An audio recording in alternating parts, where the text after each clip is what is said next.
Question number 145, Sri Mohammad Hanifa. Honorable Member, Honorable Minister. Sir, answer has been Yes. Honorable Member. शुक्रिया honourable sir. Sir Kargil Ladakh का population wise बड़ा district है और ये district जो है सर्दी में विंटर में 5 महीने के लिए रेस्ट ऑफ द कंट्री से कट ऑफ रहती है और पिछले 50-60 सालों से वहाँ पे एयर कनेक्टिविटी का डिमांड होती रही है। वहाँ पर एक छोटा एयरपोर्ट बनी है, वो भी पिछले 30 सालों से बनी है, वो भी ऑपरेट नहीं है। तो उड़ान स्कीम के तहत 2 बार उस एयरपोर्ट को लिया गया है, उसके बावजूद भी अभी तक वहाँ एयर सर्विस शुरू नहीं है। मेरा ऑनरेबल मिनिस्टर साहब से ये क्वेश्चन है कि पिछले 2 साल पहले करगिल में नए एयरपोर्ट के लिए सर्वे वहाँ पे कंडक्ट हुई थी, लेकिन अभी तक उस सर्वे का कोई अता पता नहीं है। क्या वो सर्वे कंप्लीट हुई है? अगर हुई है तो उसका स्टेटस क्या है? और इसमें आंसर आपने दिया है कि वहाँ पे एक जगह का नाम दिया है, वहाँ फिजिबिलिटी रिपोर्ट नेगेटिव आई है, तो उसके अलावा और भी जगह है वहाँ पे। क्या वहाँ पे सर्वे कंडक्ट करके एयरपोर्ट बनाने का आपका प्लान है? Speaker sir, the government of India has always been interested in opening an airport there in Kargil, sir, with civilian interest. We want civilians to have access to air connectivity from Kargil. And regarding this, we have been trying from our side. The administration, Ladakh administration, has identified certain sites, which is the process where they send us the sites and we do the inspection. And accordingly, Waka Kargil, Turtuk, Dikshit, Nyoma, Padum, Janskar. These are some of the sites which have been offered to us, and we have done thorough inspection, thorough site studies, surveys have been done. But after all that also, because the terrain is so challenging in Kargil, it was found to be very difficult to operate an airport from these sites. And the other option that we have is the existing Kargil airport, which is a defense airport, sir. So because we want the civilians to have access to the air services, we explored the idea of why not run the civilian aircrafts from the existing defense airport only. And that is where the International Civil Aviation Organization, ICAO, came into picture. We went to ICAO and we said, why don't you inspect this airport and let us know if there can be civil operations also, and they came into the picture.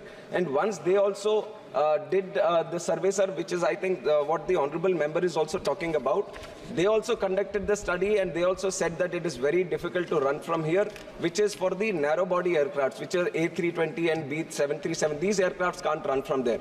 But we are in the interest that the airport should run, the civil airport should run.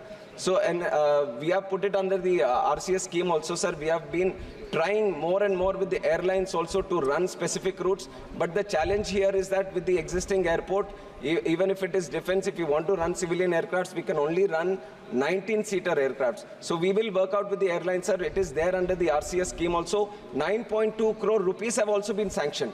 30 lakh worth of small works like electrical works have also been done there, sir. If some airline says that we are ready to provide connectivity from Kargil to Srinagar or Jammu, then we are ready to do the remaining work and provide it for the civilian purpose also, sir. Honorable Member Supplementary, please. Sir ये उड़ान scheme में 2 बार इसको minute बैठिए।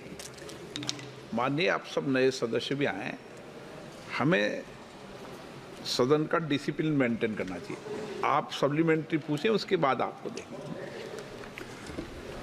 Sir ये airport मेरे ख्याल से defence का नहीं है, ये सिविल एयरपोर्ट है, ये डिफेंस को लीज पे दिया गया है। तो मेरा यही है कि उड़ान स्कीम में इस एयरपोर्ट को 2 बार शामिल करने के बावजूद अभी तक वहाँ पे कोई सिविल एयर सर्विस शुरू नहीं किया गया। क्या इस पे कोई 50-60 सीटर का जो एयरक्राफ्ट को जल्दी से शुरू करने का क्या आपका प्लान है? सर ये पहले जैसे AI के पास था, फिर because of the security aspect in Kashmir and Ladakh area, it has been handed over to defence, sir. And जो 50 सीटर की एयरक्राफ्ट की बात करें, अभी मैंने बताया सर, जो एग्जिस्टिंग कारगिल का एयरपोर्ट है, वहाँ पे जो रनवे है वहाँ की जो टेरेन डिफिकल्टी है, लैंडिंग टेक ऑफ के जो प्रोटोकॉल्स है, उसके हिसाब से 19 सीटर एयरक्राफ्ट की हो सकता है सर। उसी के बारे में हम एयरलाइंस के साथ भी प्रयास भी चल रहे हैं RCS उड़ान स्कीम के तहत। माननीय सदस्य ने कहा कि 2 बार उड़ान स्कीम है, पर हमने 3 बार भी उसको कराया सर, और भी प्रयास करते रहेंगे कि आगे यहाँ से एक सिविलियन एयरक्राफ्ट की शुरुआत हो। ऑनरेबल मेंबर श्री मियां अल्ताफ। सर, मैं ऑनरेबल मिनिस्टर साहब से स्पेसिफिक ये पूछना चाहता हूँ कि पिछले कई सालों से हम सुन रहे हैं करगिल एयरपोर्ट के बारे में कोई स्पेसिफिक जवाब नहीं आता, और आज भी कोई स्पेसिफिक जवाब नहीं है। एक पूरा रीजन जो है वो कटा हुआ होता रहता है। 7 महीने तमाम सप्लाईज वहाँ की बंद होती हैं, माइनस टेम्परेचर वहाँ रहता है, तो कोई उनका और नहीं है ज़रिया मुल्क के साथ मिलने का। लद्दाख है तो वो भी वहाँ से बहुत दूर है। कश्मीर वैली जो है वो 7 महीने बंद रहती है। तो स्पेसिफिक आप मंत्री साहब ये बताएं कि आप किसी भी प्राइवेट या गवर्नमेंट जो भी आपकी एयरलाइंस हैं, ये हुकूमत का फ़र्ज़ बनता है, ये हुकूमत की ज़िम्मेवारी है कि वो किसी से भी बात करे, लेकिन 6 महीने की वहाँ सर्विस जो है वो विंटर्स में वहाँ लोगों को दे।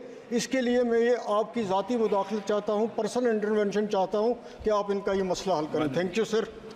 सर, हम माननीय सदस्य की चैलेंज को समझ सकते हैं, और वहाँ की जो लोगों की भी जो समस्या है, जो कनेक्टिविटी का, तो वो सब समझ सकते हैं सर। उसी के तहत हमने बोला था कि हमारी तरफ से पूरी प्रयास चल रही है कि कारगिल से एक एयरक्राफ्ट की शुरुआत हो, पर ऐसा नहीं है सर कि छोटे एयर स्ट्रिप मिल जाए और बड़ा एयरक्राफ्ट वहाँ पे लैंड हो। सेफ्टी का भी इशू रहता है, तो हमें पूरा प्रोटोकॉल्स फॉलो भी करना पड़ेगा। तो उसी के तहत जो एग्जिस्टिंग एयर रनवे की जो लेंथ है, वहाँ पे उसके हिसाब से 19 सीटर का ही वहाँ पे लैंडिंग या टेक ऑफ हो सकता है। तो उसके तहत जो माननीय सदस्य ने बोला, हम पूरी तरह से पूरी लगन के साथ हम प्रयास करेंगे, एयरलाइंस के साथ भी बात करेंगे, जितना जल्दी हो सके उतना जल्दी हम करना चाहेंगे।